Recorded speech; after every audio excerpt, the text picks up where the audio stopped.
একবার ডাক দিয়ে দেখো আমি কতটা কাঙাল, কত হুলস্থুল অনটন আজন্ম ভেতরে আমার। তুমি ডাক দিলে নষ্ট কষ্ট সব নিমিষেই ঝেড়ে মুছে শব্দের অধিক দ্রুত গতিতে পৌঁছব।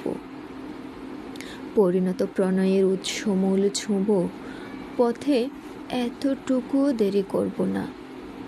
তুমি ডাক দিলে সীমাহীন খাঁ খাঁ নিয়ে মরুদ্যান হব। তুমি রাজি হলে যুগল আহ্লাদে এক মনোরম আশ্রম বানাবো। একবার আমন্ত্রণ পেলে সব কিছু ফেলে তোমার উদ্দেশ্যে দেব উজাড় উড়াল। অভয়ারণ্য হবে কথা দিলে, লোকালয়ে থাকবো না আর, আমরণ পাখি হয়ে যাব, খাবো মৌনতা তোমার।